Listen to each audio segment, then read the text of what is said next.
안녕하세요. 저는 40대 초의 지극히 평범한 여자입니다. 지금은 영어 학원을 운영하고 있고요. 평범하다고 말하긴 했는데 제가 겪은 일을 이야기하려면 평범하다는 말이 맞는진 모르겠네요. 저는 어릴 때부터 부모님한테 이런 말을 많이 들으며 자랐어요. 사람은 믿음으로 사는 거야. 신뢰가 없으면 아무것도 할 수 없어. 그래서인지 제 인생에서 가장 중요하게 생각했던 게 바로 신뢰였습니다. 사람과 사람 사이에 믿음이 없으면 정말 아무것도 할 수 없다고 생각했거든요. 친구를 사귀는 것도, 사업을 하는 것도, 특히 결혼은 더더욱 신중하게 했다고 믿었어요. 제 주변 사람들도 저를 그렇게 알고 있었고요. 넌 진짜 한번 믿으면 끝까지 믿는 스타일이야 라는 말을 자주 들었거든요. 그게 장점이면서도 단점이 될 수 있다는 걸 알고 있었어요. 한번 믿으면 끝까지 믿는 제 성격 때문에 오히려 사람을 잘못 만나면 크게 다칠 수도 있다는 거죠. 그래서 항상 조심했고 특히 배우자를 선택할 때는 정말 신중했어요. 배우자의 관계도 의리가 가장 중요하다고 믿고 있었어요. 우리는 서로를 존중하고 솔직하게 대화하고 배신 같은 건 절대 없을 거라고 생각했습니다. 주변에서 불륜이니 외도니 하는 이야기를 들을 때마다 우린 다르지, 우린 그럴 리 없어 라고 당당하게 말했었거든요. 오늘 제가 여러분께 들려드릴 이야기는 제 인생에서 겪었던 가장 큰 배신에 관한 거예요. 아직도 그 일을 생각하면 화가 나고 동시에 그때 제가 어떻게 그렇게 대처했는지 스스로도 신기합니다. 저는 대학에서 영문학을 전공했어요. 솔직히 대학 다닐 때는 뭘 하고 싶은지 잘 몰랐습니다. 그냥 영어를 좋아하니까 영문과에 갔던 거죠. 졸업하고 나서도 한동안 방황했어요. 이것저것 알아보다가 우연히 학원 강사 모집 공고를 보고 지원했습니다.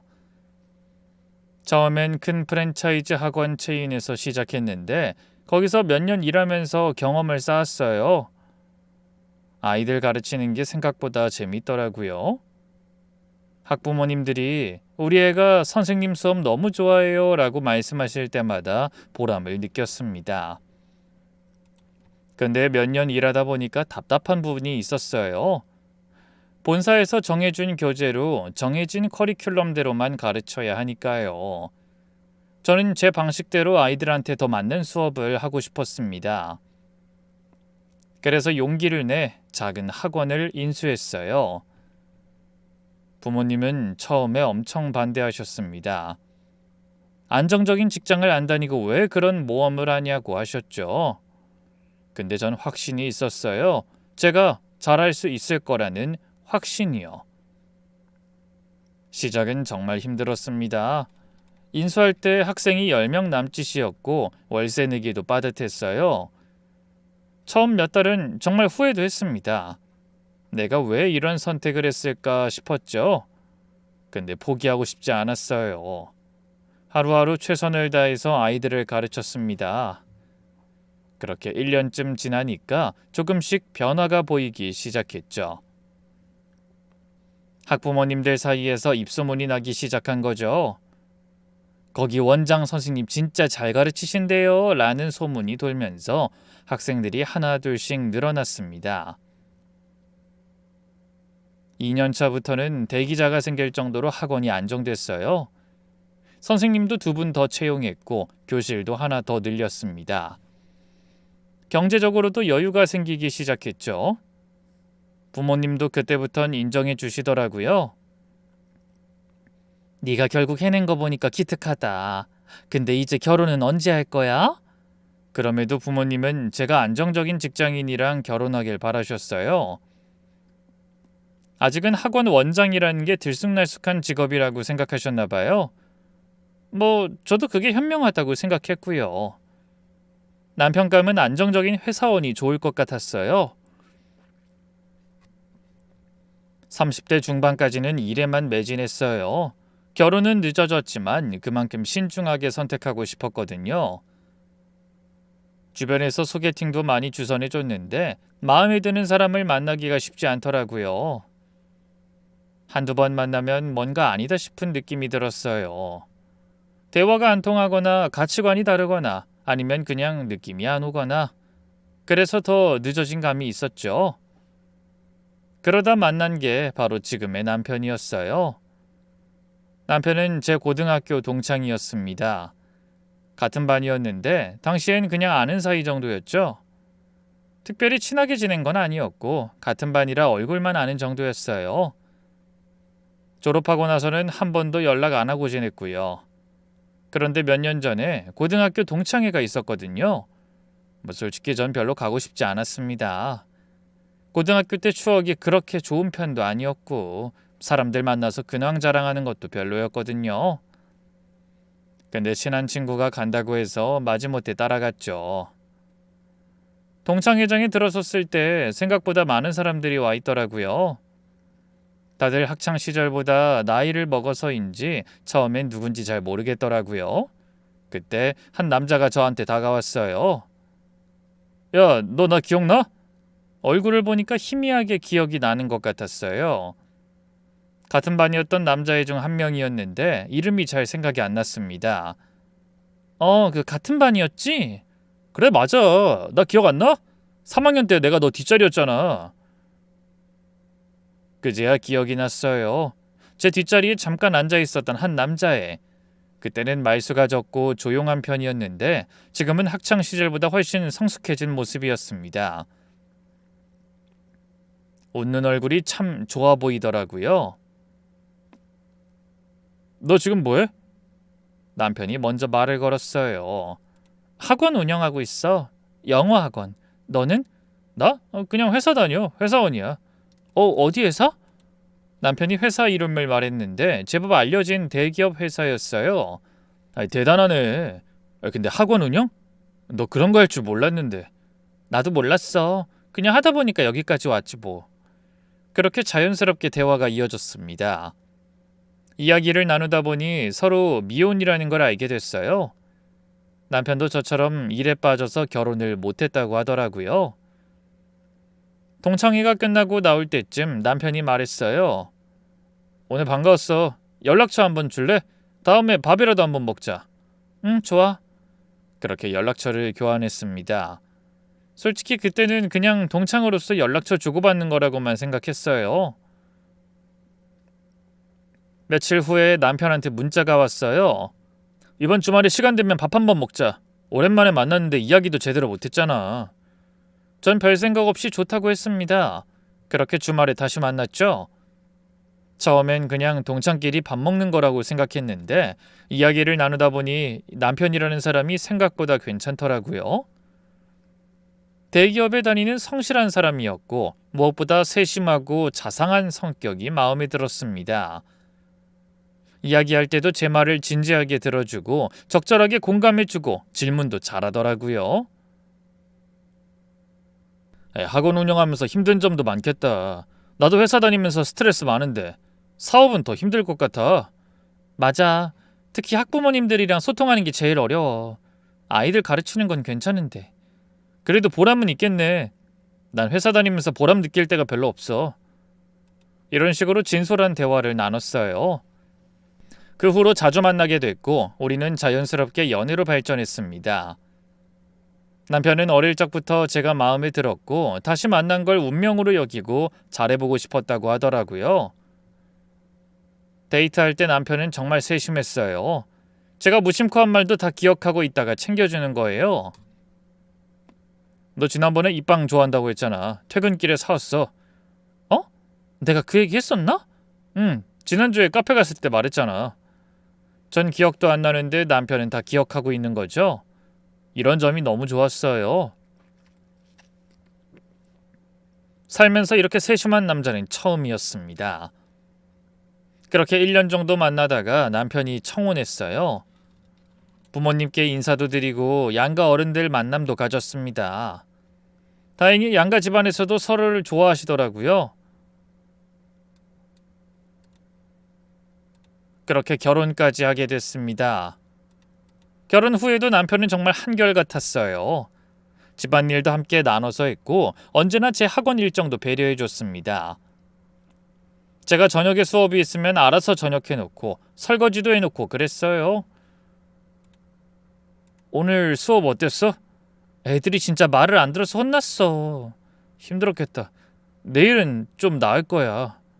이런 식으로 제 이야기를 들어주고 위로해주는 남편 덕분에 신혼 때는 정말 행복했습니다. 친구들한테 자랑도 했어요. 우리 남편 진짜 좋아. 너도 이런 사람 만나봐. 이러면서요. 그런 행복한 일상이 이어지고 결혼한 지 2년쯤 됐을 때였어요. 남편이 어느 날 퇴근하고 와서 한껏 들뜬 채 말했습니다. 여보, 나 승진했어. 진짜? 축하해. 남편이 회사에서 팀장으로 승진한 거예요. 처음엔 정말 기뻤죠. 남편이 워낙 열심히 일했으니까 당연한 결과라고 생각했습니다. 그런데 문제는 그때부터 남편의 야근이 잦아지기 시작했다는 거예요. 처음엔 일주일에 한두 번 정도였는데 점점 늘어나더니 나중엔 거의 매일 밤 10시 넘어서 들어왔어요. 오늘도 야근이야? 제가 저녁 8시쯤 전화하면 어쩔 수 없어. 팀장 되니까 책임져야 할 게 많네. 오늘도 늦을 것 같아. 이런 답만 돌아왔습니다. 주말 출근도 늘어났어요. 토요일이나 일요일에도 회사 가는 날이 많아졌죠. 이번 주말엔 집에 있을 수 있어? 미안, 이번 주말에 급한 회의 있어서.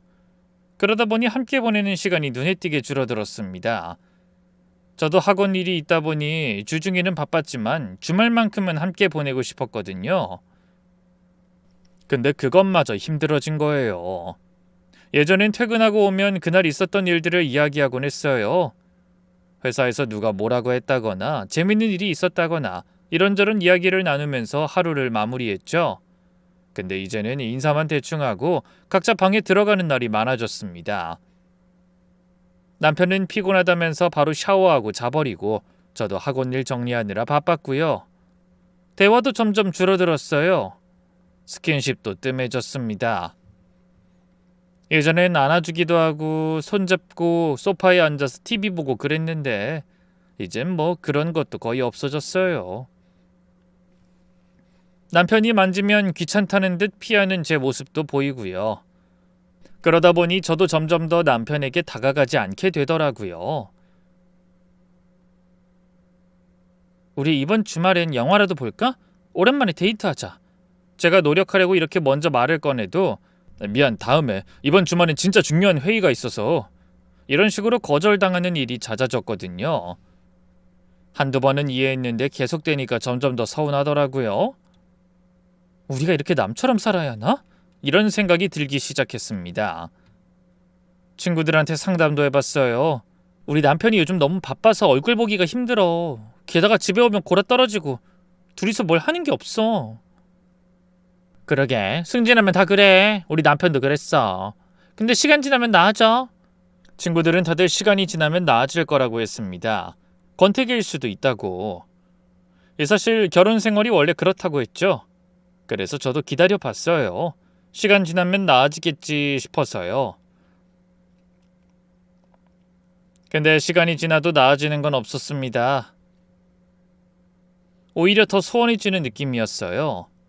그 후로 오랜 시간이 지났는데도 여전히 남편은 바빴고 저도 학원 일로 바빴고 그렇게 우리는 같은 집에 사는 남처럼 지내게 됐습니다.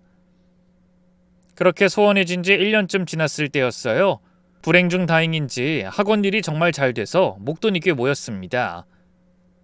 선생님들도 열심히 해주셔서 학생 수가 계속 늘었고 수익도 안정적으로 나왔거든요.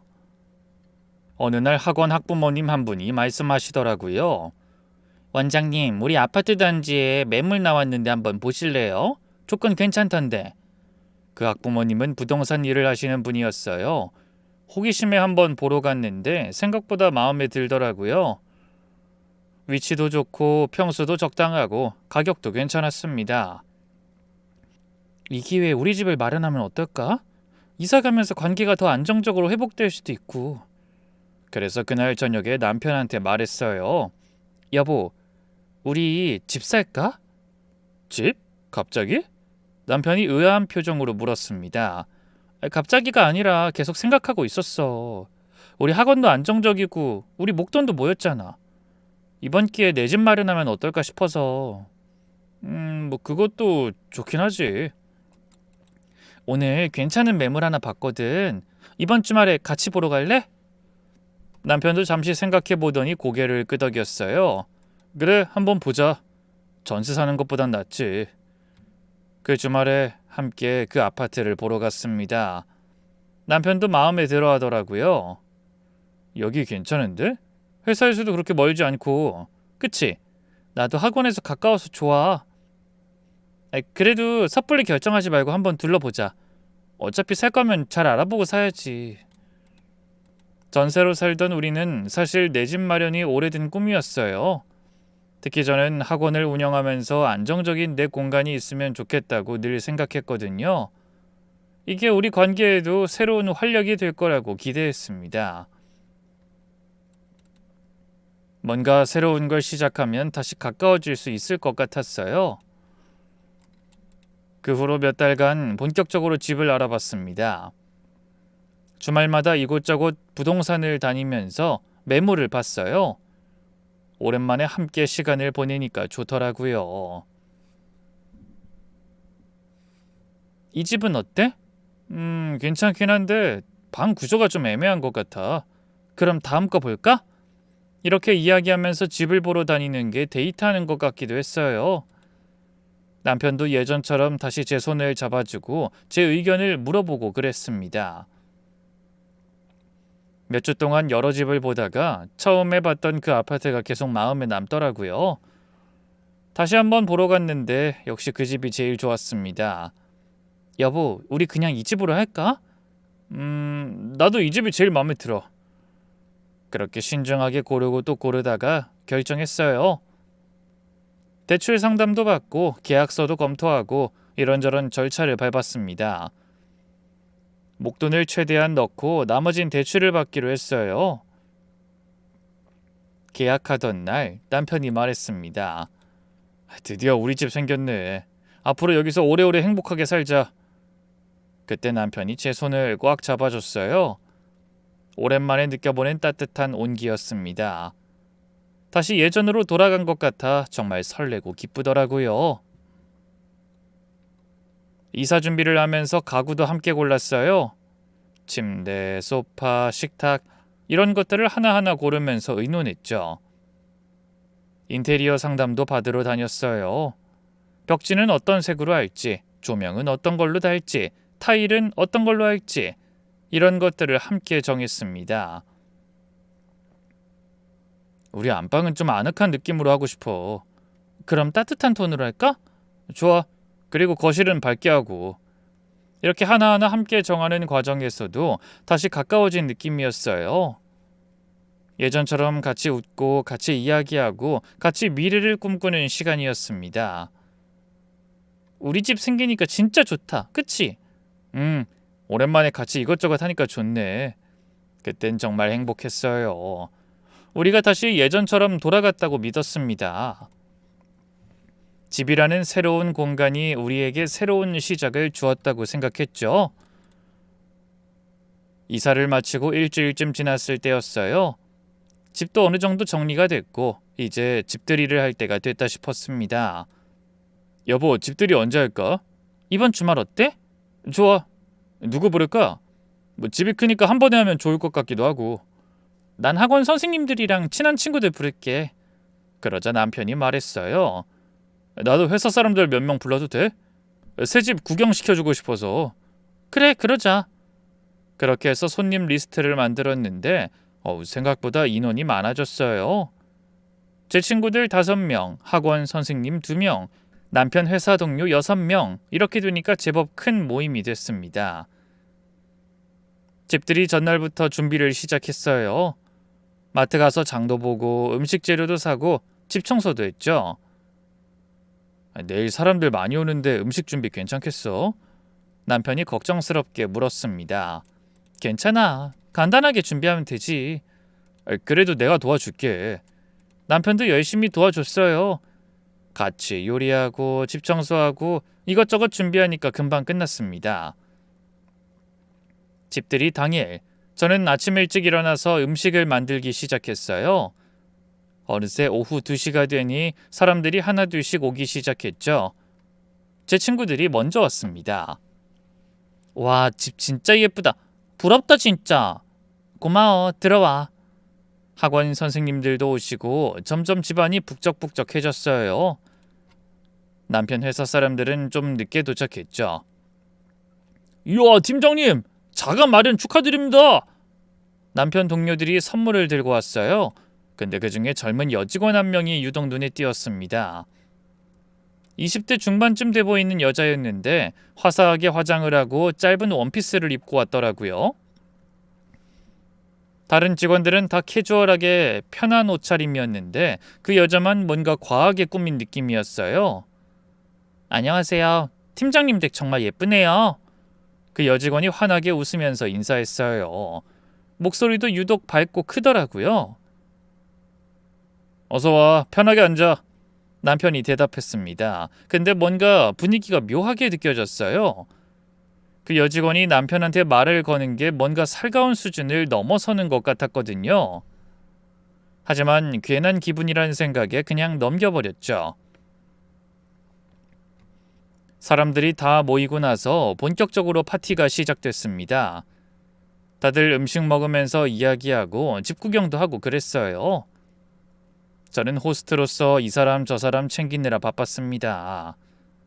그런데 중간중간 보니까 그 여직원이 계속 남편한테 음식을 권하고 있더라고요.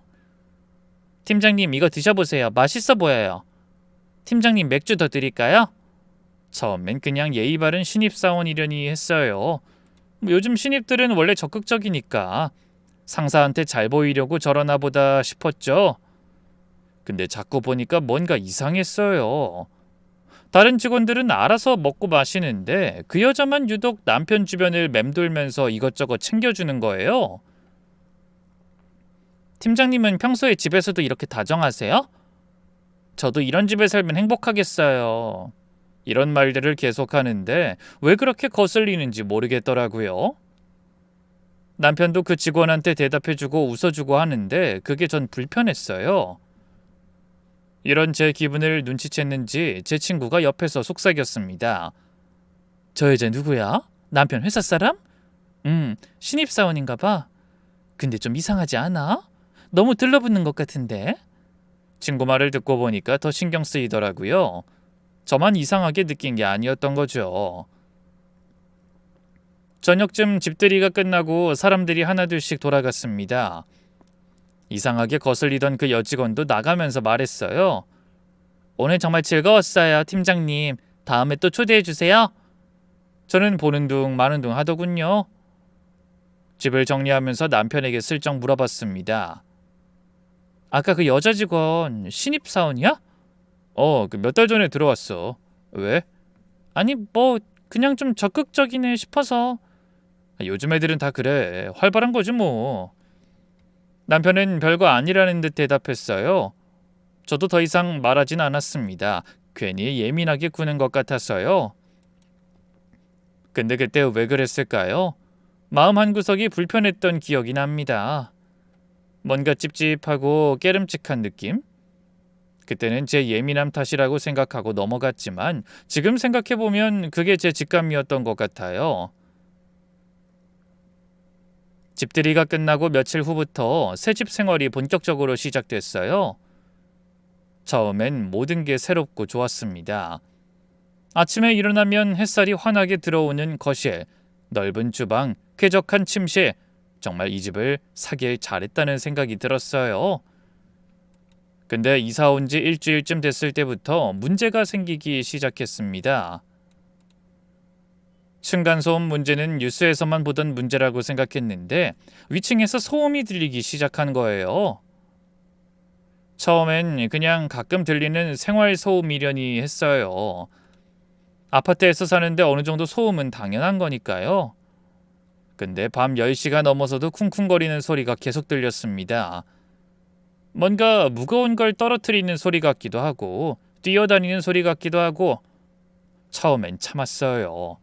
윗집도 이사 온 지 얼마 안 된 것 같으니 거기도 정리하느라 바쁘긴 하겠다 싶었죠. 위층 아무리 이사 온 지 얼마 안 됐다고 해도 너무 늦게까지 시끄러운 것 같아. 우리도 이 정도는 아니었잖아.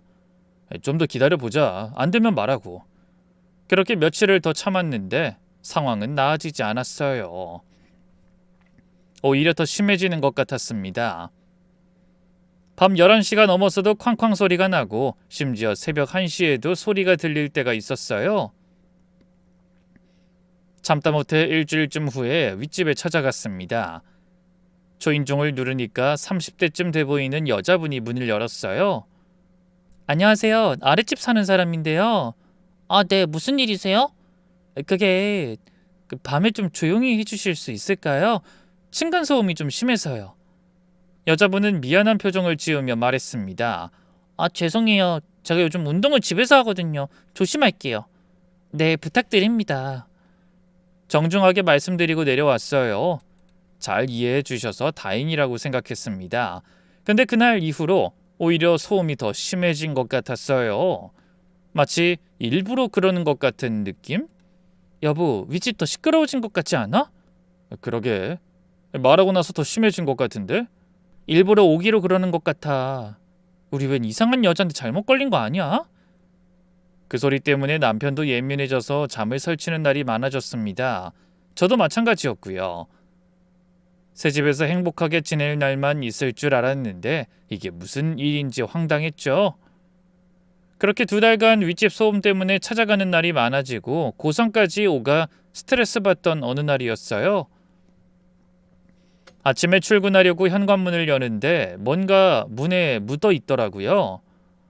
자세히 보니까 빨간 립스틱으로 하트가 그려져 있었습니다. 이게 뭐지? 처음엔 장난인가 싶었어요. 아이들이 장난친 건가? 근데 우리 집 층에는 아이들이 사는 집이 없었거든요.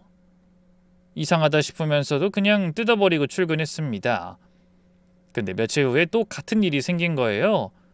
이번엔 하트뿐만 아니라 보고 싶어라는 글씨까지 써져 있었습니다. 빨간 립스틱으로 또박또박 써놓은 글씨, 소름이 돋더라고요. 여보, 이것 좀 봐. 남편한테 보여줬더니 남편도 당황한 표정을 지었어요. 이런 게 현관문 앞에 붙어 있었어. 이게 뭘까? 누가 이런 짓을 한 거지? 모르겠어. 며칠 전에도 하트가 그려져 있었는데. 설마 윗집 사람이 한 건가? 세상에, 그럴 수도 있겠다. 우리한테 소음 관련해서 말한 거 앙심 품고? 남편 말대로 당연히 윗집 사람이 괴롭히려고 하는 거라고 생각했어요. 층간소음 때문에 항의했더니 이런 식으로 보복하는 거라고 생각했죠. 남편이 화난 표정으로 말했습니다. 위에 올라가서 따지고 와야겠다. 같이 가자. 아니야, 나 혼자 다녀올게. 어차피 젊은 여자라며. 그래도 이런 짓까지 할 사람이면 무슨 해코지 할 줄 모르잖아. 같이 가자. 그렇게 둘이서 함께 윗집에 올라갔어요. 초인종을 눌렀더니 그 익숙한 여자분이 문을 열었습니다. 또 무슨 일이세요? 좀 짜증난 목소리였어요. 저는 단도직입적으로 물었죠. 저희 집 현관문에 낙서하신 분 맞죠? 네? 무슨 낙서요? 립스틱으로 하트랑 글씨 쓴 거요. 그런 거 안 했는데요? 왜 저한테 그러세요? 윗집 여자는 정말로 억울하다는 듯이 말했어요. 그럼 누가 한 거예요? 저희 집에 그럴 사람이 그쪽밖에 없는데 우리 집에 앙심 품고 소음 내는 것도 모자라서 협박까지 하는 거예요? 저 말 안 했어요. 저도 바쁜 사람이에요. 그런 짓 할 시간 없다고요. 분위기가 험악해졌습니다. 남편이 더 따지려고 하는데 저는 남편 팔을 잡아 끌었어요. 일단 내려가자. 증거도 없는데 계속 이러면 안 돼. 집으로 돌아와서 제가 말했습니다. 관리사무소에 얘기해야겠어. CCTV 확인하면 알 수 있을 거야. CCTV까지? 이쯤에서 겁먹었으면 이제 안 하겠지. 좀 더 지켜보자. 저렇게 시침이 뛰는 게 웃기잖아. 내 눈으로 확인해 봐야겠어. 남편의 반대를 무릅쓰고 저는 다음날 관리사무소에 찾아갔어요. 상황을 설명하고 CCTV를 확인해 달라고 했습니다. 근데 담당자가 난처한 표정으로 말하더라고요. 죄송한데요. 거기 현관 앞은 CCTV 사각지대예요. 네? 사각지대요? 네, 그 엘리베이터 쪽은 찍히는데 각 집 현관 앞은 안 찍혀요. 말도 안 돼. 중요한 건 각 집 현관 앞 아닌가요? 조만간 다시 시공하도록 하겠습니다. 죄송해요. 결국 누가 있는지 확인할 방법이 없었습니다. 답답하고 화가 났어요. 그 후로도 며칠에 한 번씩 이상한 일이 계속됐습니다. 현관문에 쪽지가 붙어 있거나 복도에 누가 있다 간 흔적이 남아 있거나 어떤 날은 우편함을 열었는데 향수를 뿌린 듯한 편지 봉투가 들어 있었어요. 도대체 누가 이런 짓을 하는 거지? 편지를 열어봤는데 내용은 아무것도 없고 화장품 자국만 찍혀 있었습니다. 진짜 소름이 돋더라고요. 이건 단순한 장난이 아니라 누군가 의도적으로 우리를 괴롭히는 거였어요. 또 어떤 날은 초인종 위에 모르는 귀걸이 하나가 놓여 있기도 했습니다. 은색 귀걸이였는데 새 것도 아니고 어디서 본 것도 아니었어요. 남편한테 보여줬더니 남편도 처음 본다고 했습니다. 누가 일부러 놓고 간 것 같은데? 이거 완전 스토킹 아니야? 스토킹? 근데 누가? 윗집밖에 없잖아. 화장품으로 낙서하고 편지 넣고 이제 귀걸이까지. 이건 명백히 여자가 한 짓 같았어요. 화장품, 향수, 귀걸이 다 여자 물건이니까요. 윗집에 혼자 사는 여자가 정신적으로 문제가 있나 싶었습니다. 내일 다시 위로 올라가서 확실하게 말해둘게. 걱정하지 마. 남편이 단호하게 말했습니다. 근데 저는 갑자기 뭔가 찜찜한 느낌이 들었어요. 정말 윗집 사람이 맞나? 이렇게까지 할까? 그래서 다음 날 남편이 가기 전에 제가 먼저 윗집에 올라갔어요. 이번엔 더 강하게 말하려고 했습니다. 또 오셨네요. 이제 좀 그만하시죠. 윗집 여자분이 짜증난 표정으로 문을 열었어요. 저희 초인종 위에 이 귀걸이 놓고 간 거 정말 그쪽 아니에요? 제가 귀걸이를 보여줬습니다. 그게 제 거라는 증거 있어요? 그럼 누가 한 거예요? 모르죠. 저 말고 다른 사람이 있을 수도 있잖아요. 왜 자꾸 저한테만 따지세요? 또 한 번 이러면 경찰에 신고할 겁니다. 대화가 평행선을 달렸어요. 윗집 여자는 끝까지 자기가 안 했다고 했고 우리는 그 사람 말고는 의심할 사람이 없었습니다. 그런데 경찰 이야기까지 하니 어쩌면 그 사람이 아닐 수도 있겠다는 생각이 들기 시작했어요. 범인이 누군지를 모르니 매일 집에 들어올 때마다 불안했어요. 오늘은 또 무슨 일이 생겼을까? 또 뭐가 있을까? 현관문을 열 때마다 가슴이 두근거렸습니다. 층간소음과 이런 괴롭힘으로 스트레스가 극에 달했어요. 학원 일도 집중이 안 됐습니다. 수업하다가도 자꾸 집 생각이 나고 혹시 지금 또 무슨 일이 생기는 건 아닐까 걱정됐어요.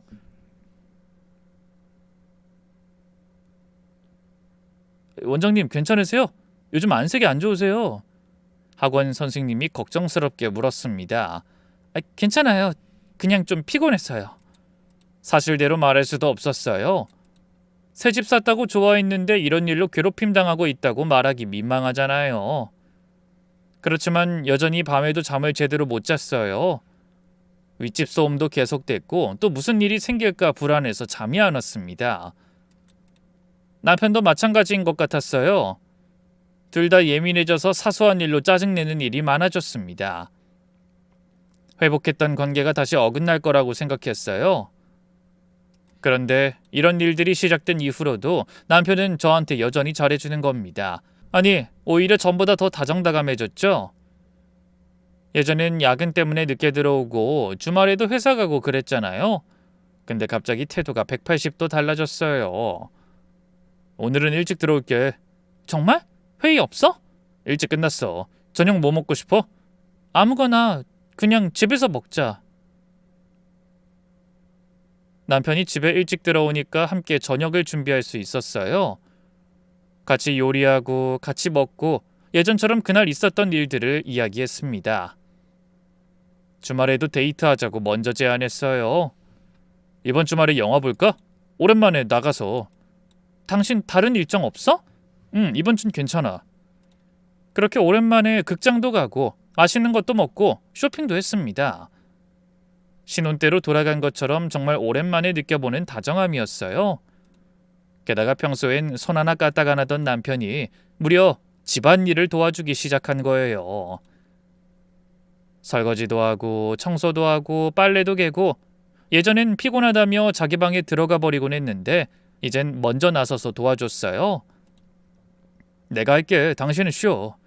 괜찮아. 같이 하자. 아니야. 당신 요즘 힘들잖아. 내가 할게.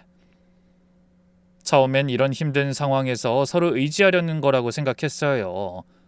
집에서 이상한 일이 계속 생기니까 우리라도 잘 지내야 한다고 생각한 거겠거니 싶었죠. 근데 어딘가 어색했어요. 이 과하게 친절한 느낌? 뭔가 억지로 잘해주려고 하는 것 같은 느낌이었습니다.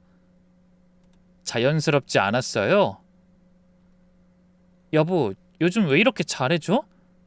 제가 슬쩍 이렇게 물었죠. 어? 그냥 그동안 소홀했던 것 같아서. 갑자기? 갑자기가 아니라 생각해보니까 내가 여보한테 너무 못했던 것 같아. 미안해. 남편은 제게 미안하다며 그동안 일 때문에 신경 못 썼으니 앞으로는 잘하겠다고 약속했습니다. 내가 승진하고 나서 너무 일에만 매달렸어. 당신 많이 외로웠지? 뭐 좀 그랬지. 미안해. 앞으로는 더 잘할게. 이런 말을 들으니까 기분이 좋긴 했어요. 그동안 소원했던 우리 관계가 완전히 해결된 느낌이었거든요. 근데 한편으로는 뭔가 이상한 느낌도 들었습니다. 너무 갑작스럽게 변했으니까요. 그냥 제 예민함 때문이라고 생각하고 넘어갔어요. 괜히 좋게 대해주는데 의심한 게 이상한 거잖아요. 남편이 잘해주면 그냥 고맙게 받아들이면 되는 거니까요.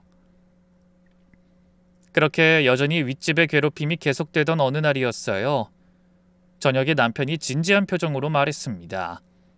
여보, 우리 이사 가는 거 어때? 이사? 갑자기 또? 갑자기가 아니라 생각 좀 해봤어.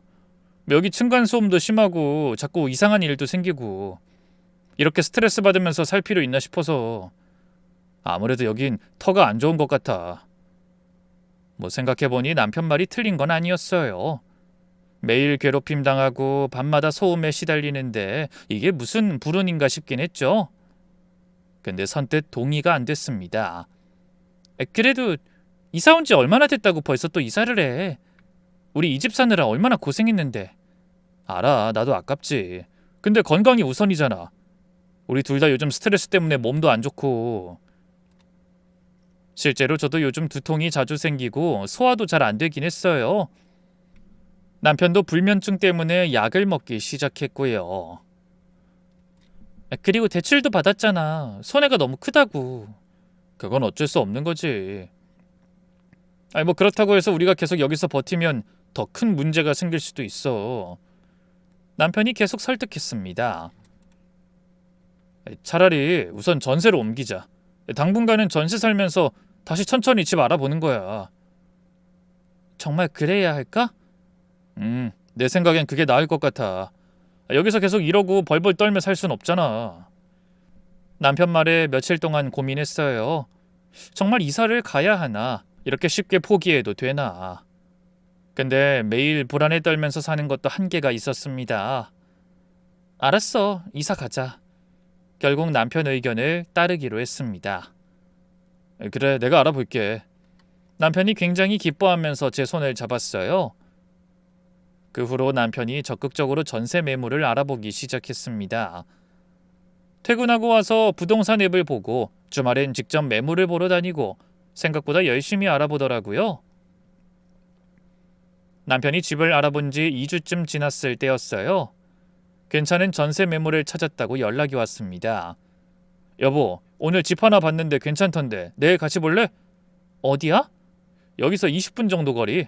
역세권이고 평수도 괜찮아. 다음날 함께 그 집을 보러 갔어요. 확실히 괜찮은 곳이었습니다. 역에서 가깝고 주변 환경도 좋고 집 상태도 깨끗했어요. 여기 어때?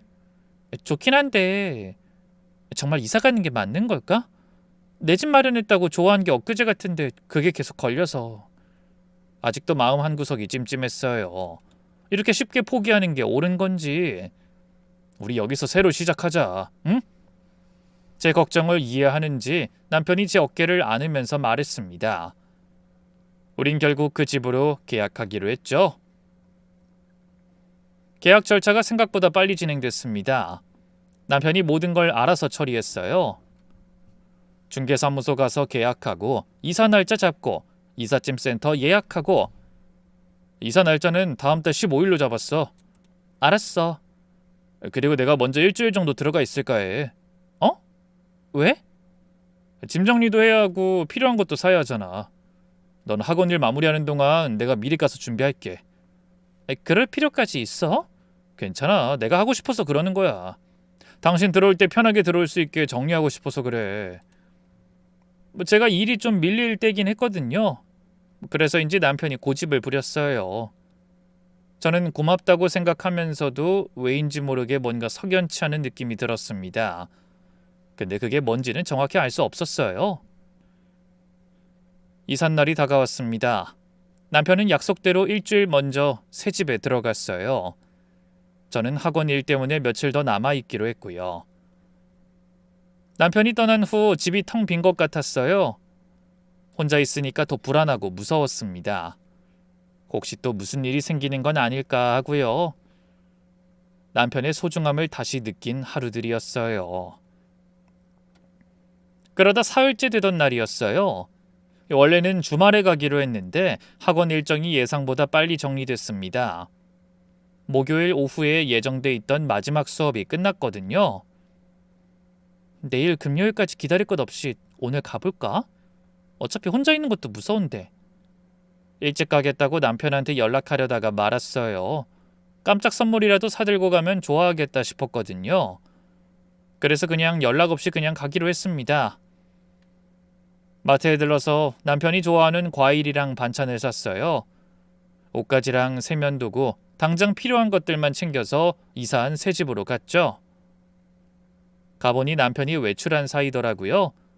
집은 전보다 작고 좀 오래돼 보였지만 그래도 둘이 살긴 괜찮아 보였어요. 남편이 미리 정리해두니 깔끔해 보이기도 했고요.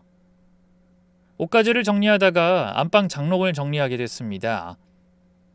장롱 안에 있던 남편의 옷들을 다시 한번 정리하려고 꺼냈는데 갑자기 어디선가 휴대폰이 울리는 소리가 들렸습니다. 제 핸드폰 벨소리가 아니었어요. 어디서 나는 소리지? 소리를 찾아 이리저리 살펴봤더니 바로 장롱 밑이더라고요. 장롱 밑에서 모르는 핸드폰이 울리고 있던 겁니다. 손을 뻗어 핸드폰을 꺼내 먼지를 털어냈어요. 본 적 없는 파란색 케이스의 스마트폰이었습니다. 누구 핸드폰이지? 왜 우리 집 장롱 밑에... 이상했어요. 남편 것도 아니고 제 것도 아니고 전에 살던 사람이 깜빡하고 떨어뜨리고 간 건가? 전화벨은 계속 울렸어요. 누구 전화인가 싶어서 화면을 봤는데 아가라고 저장돼 있었습니다. 아가라. 어쩐지 알 수 없는 이 불쾌한 느낌과 불길함 그리고 호기심에 전화를 받았어요. 제가 조심스럽게 여보세요라고 말하려던 그 순간 제 인생이 완전히 뒤집어지게 된 겁니다. 네가 이사가면 내가 못 찾을 줄 알아? 처음 듣는 여자 목소리였습니다. 차갑고 섬뜩한 톤이었어요. 갑자기 온몸에 소름이 돋더라고요. 누구세요? 이 핸드폰 주인 아세요? 제가 떨리는 목소리로 물었습니다. 그쪽이야말로 누구신데요? 여자가 웃으면서 말했어요. 비꼬는 듯한 웃음이었습니다. 여기가 어디 번호인지 아세요? 당연히 아니까 전화했죠. 그쪽은 누구시냐니까요. 설마... 여자의 목소리가 잠깐 멈췄습니다. 그리고 다시 말했어요. 와이프? 그 순간 머릿속이 새하얘졌습니다. 동시에 모든 게 연결되기 시작했어요. 내가 모르는 핸드폰, 여자 목소리, 와이프라는 단어. 누구예요? 지금 우리 남편한테 전화한 거죠? 제가 떨리는 목소리로 물었습니다. 아, 이런 들켰네. 여자는 당황하긴커녕 웃고 있었어요. 사실 내 존재 알고 있었죠? 무슨 소리 하는 거예요? 그쪽 이름을 대요. 설마 아직도 모르는 거 아니죠? 답답하네. 그렇게나 티냈는데. 여자의 목소리가 점점 더 비꼬는 투가 됐습니다. 저는 너무 놀라서 당황스러워 전화를 끊어버렸어요. 손이 너무 떨려서 핸드폰을 제대로 잡을 수가 없더라고요. 이게 무슨 일이지? 도대체 무슨 일이 벌어지고 있는 거야? 정신을 차리고 그 핸드폰을 뒤지기 시작했어요. 비밀번호가 있었는데 이것저것 쳐봐도 안 되더라고요. 그러다 정확히 기억은 안 나는데 이 남편 생일인지 전화번호 뒷자리인지 눌러보니까 갑자기 홈 화면이 나왔어요. 설마 하는 마음으로 카카오톡 아이콘을 눌렀습니다. 대화 목록이 나타났는데 눈에 익은 이름이 보였어요. 최지연. 바로 집들이 때 우리 집에 왔던 그 신입 여직원의 이름이었죠. 최지연이란 이름과 그 옆에 아가라는 애칭이 붙어 있더군요. 그 핸드폰엔 그 여자만 저장돼 있었어요. 그 여자와의 대화방을 눌렀습니다. 눈앞이 캄캄해졌죠. 남편과 최지연의 대화 내용이 가득했습니다. 얼마나 오래됐는지, 얼마나 자주 만났는지, 어떤 말들을 주고받았는지 다 나와 있었어요. 오빠 보고 싶어. 나도. 이번 주 금요일에 볼 수 있어? 응, 회의 있다고 하고 나올게. 오빠 최고. 기다릴게. 스크롤을 내리면 내릴수록 더 많은 메시지가 나왔습니다. 둘이 서로 주고받은 사진도 수십, 수백 장이 있었어요. 둘이 찍은 사진, 호텔 사진, 손잡은 사진, 얼굴을 맞대고 세상 가장 다정한 커플인 것처럼 나온 사진까지. 전 그 자리에 주저앉아서 한참을 울 수밖에 없었습니다. 그렇게 몇 시간을 울고 나서 정신을 차렸어요. 울고만 있을 순 없었습니다. 저는 다시 그 핸드폰을 집어들고 대화 내역을 처음부터 끝까지 읽기 시작했죠. 제가 확실히 알고 캐물어야 남편이 진실을 말해줄 테니까요.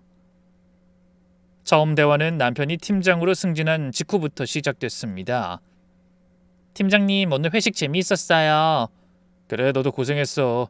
다들 너 귀엽다고 난리더라. 진짜요? 근데 전 팀장님이 제일 멋있던데요.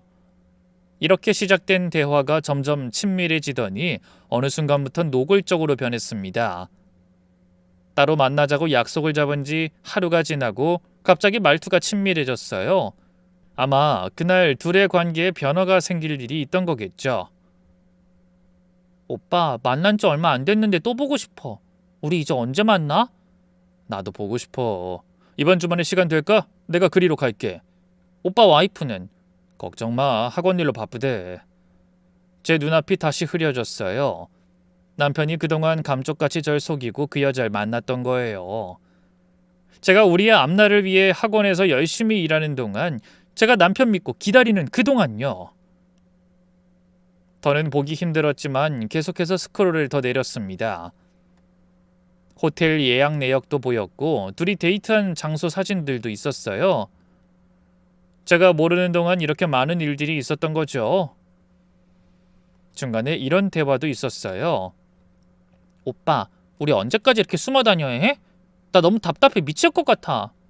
조금만 기다려. 내가 알아서 정리할게. 정리? 진짜 이혼할 거야? 그건 지금은 좀 어려워. 왜? 나 때문에 승진도 했다며. 나 없으면 아무 의미 없는 삶이었을 거라며. 내가 오빠를 살아 숨쉬게 해줬다며. 그럼 오빠 옆에 있어야 할 사람 나 아니야? 그때부터 여자가 점점 집착하기 시작한 게 보였어요. 계속 시도 때도 없이 만나자고 하고 이혼하라고 요구하고 둘의 사이를 회사와 집에 밝히겠다고 하고요. 연락은 눈에 띄게 잦아졌고 여자의 체근도 점점 더 길고 집요해졌어요. 오빠, 나 진짜 화났어. 더는 못 참겠다고. 이번 주말에도 못 만나는 거야? 벌써 못 본 지 일주일 됐어. 미안해. 이번 준 진짜 안 돼. 가족 모임 있다고 했잖아. 그럼 나 회사에 다 말할 거야. 우리 사귀는 거. 지연아, 그러지 마 제발. 그럼 나를 만나라고. 아니면 내가 오빠 와이프한테 말해줘? 분명 협박이었어요. 그 여자가 남편을 협박하고 있던 거예요. 남편의 답장을 보니까 당황하는 게 느껴졌어요. 알았어, 만날게. 진정해. 진짜? 그럼 이번 주 금요일이야? 늦으면 알지? 나 참을성 없는 거 기억해둬. 쭉쭉 더 읽어 내려가니까 소름 끼치는 내용이 나왔습니다. 오빠 집 앞에 내가 표시 남겼는데 봤어? 뭐? 그거 네가 한 거였어? 왜 그런 짓을 해? 재밌잖아. 오빠 와이프 놀라는 것도 보고 싶어서. 정말 미친 거야? 제발 그만해. 들키면 큰일 나. 그럼 나 만나줘. 자주. 거절할 때마다 갈 거야. 현관문에 립스틱 자국, 우편함의 편지, 초인종 위에 귀걸이, 전부 이 여자가 한 짓이었어요. 여태껏 윗집 사람인 줄 알았는데 아니었던 겁니다. 바보같이 애꿎은 사람만 의심했던 거였어요. 와이프가 무서워하지? 좋아, 내 계획대로 되고 있어. 무슨 계획? 뭐겠어, 오빠 이혼하는 거지. 오빠가 결정을 못 내리니까 내가 도와주는 거야. 재밌기도 하고. 너 정말... 모든 게 이 여자의 계획이었습니다.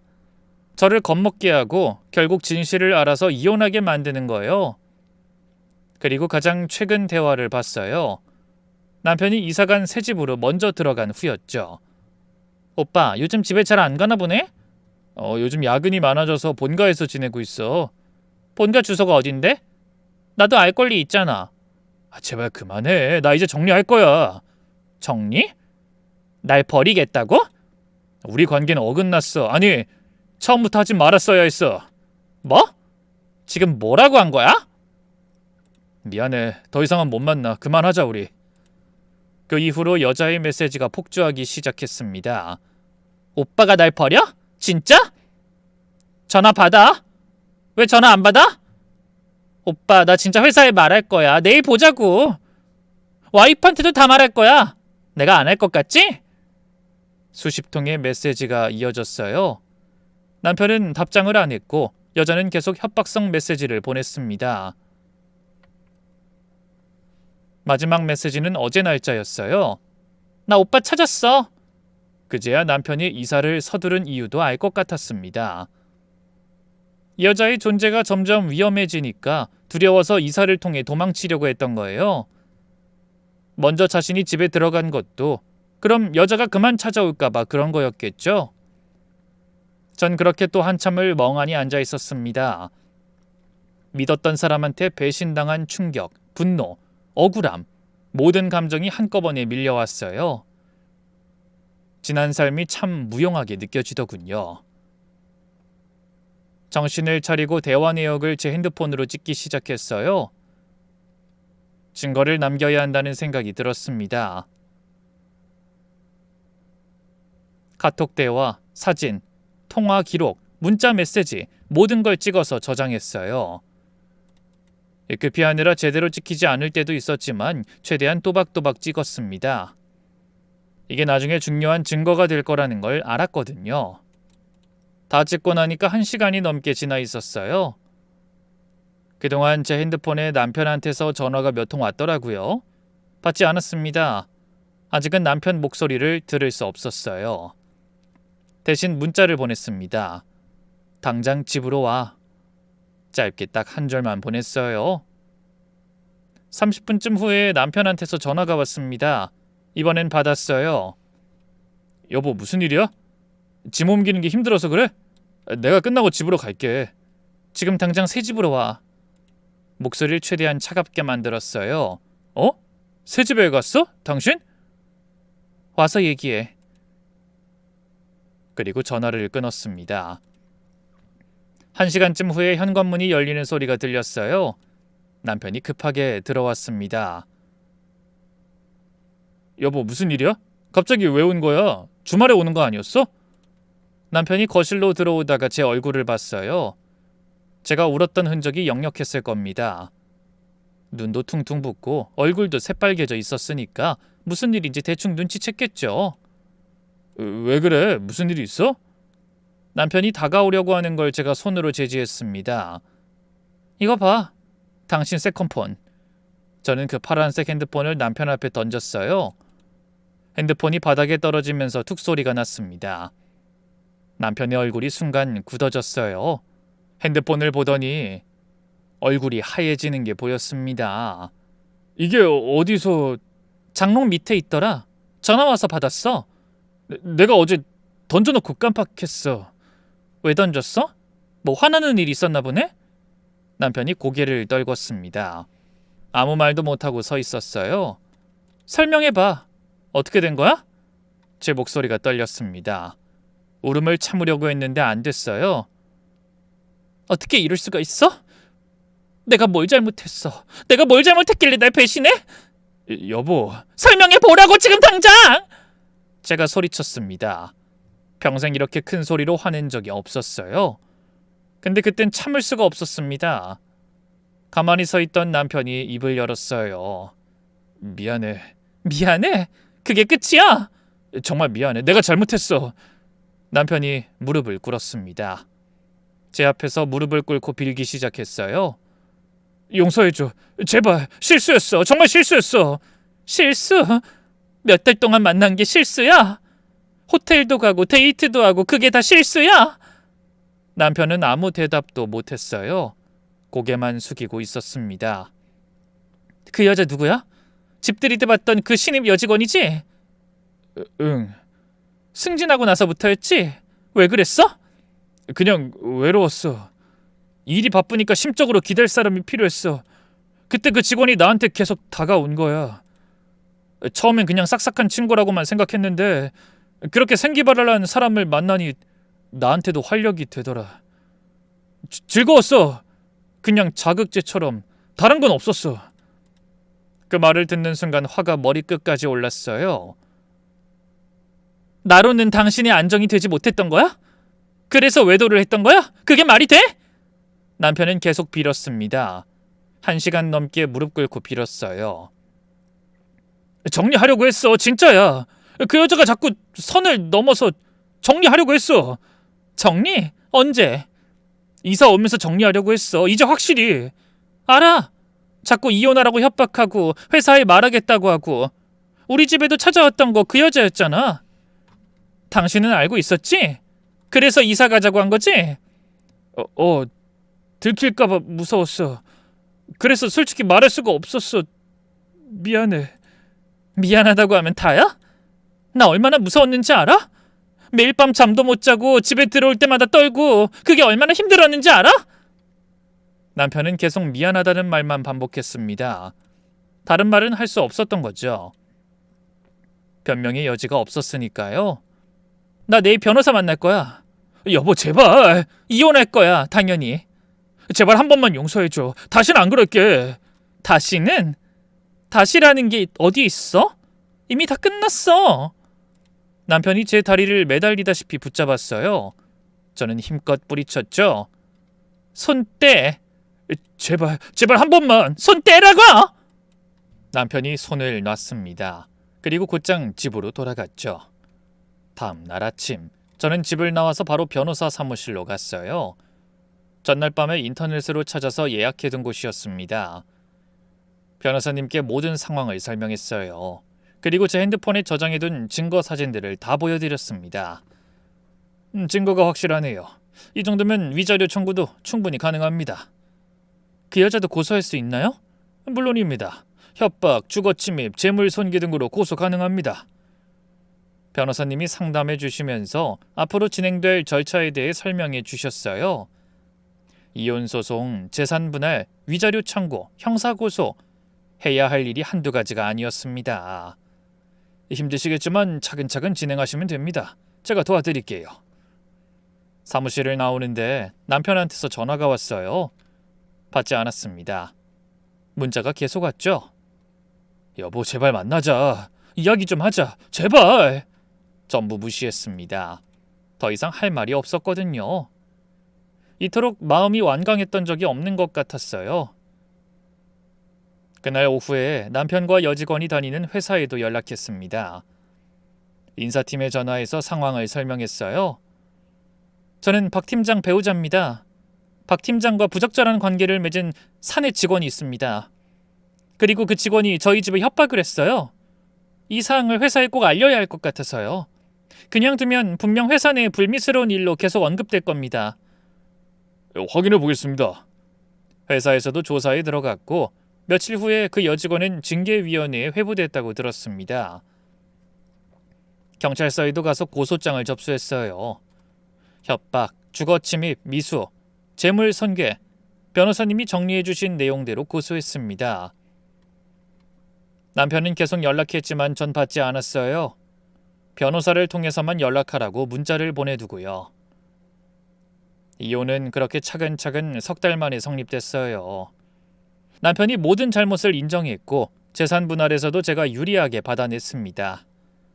집도 예금도 대부분 제가 가져갔어요. 그 여직원은 회사에서 징계를 받고 결국 퇴사했습니다. 법적으로도 처벌받았어요. 벌금형을 받았고 접근금지 명령도 받았죠. 남편도 회사 내에서 소문이 나면서 입지가 좁아졌고 결국 다른 지사로 발령났다고 들었어요. 그 후로 여직원과 남편이 번갈아가며 저에게 전화도 하고 문자도 했지만 그때마다 읽지 않고 차단해뒀어요. 그래서 사과인지 협박인지 아직도 모르죠. 전 한 번 돌아서면 절대 뒤를 돌아보지 않거든요. 그 후 저는 지금 원래 살던 동네에서 좀 떨어진 곳에 새로 집을 샀습니다. 이번엔 혼자 사는 집이에요. 학원도 예전처럼 열심히 운영하고 있고 제 삶에 집중하면서 조금씩 회복하고 있습니다. 처음엔 배신감과 분노로 정말 힘들었어요. 밤마다 울고 자책하고 그랬습니다. 근데 시간이 지나면서 깨달았어요. 이건 제 잘못이 아니라는 걸. 저는 최선을 다했고 잘못한 건 남편이라는 걸요. 지금은 오히려 그때 발견한 게 다행이라고 생각해요. 더 늦었으면 더 큰 피해를 입었을 거고 그 사람과 더 오래 살았을 생각을 하니 끔찍하기도 하고요. 이 누군가를 믿는다는 건 여전히 어렵지만 제 자신만큼은 절대 배신하지 않으려고 다짐했어요. 저는 제가 자랑스럽습니다. 그 힘든 상황에서 무너지지 않고 당당하게 맞서 싸웠으니까요. 지금까지 제 이야기를 들어주셔서 감사합니다.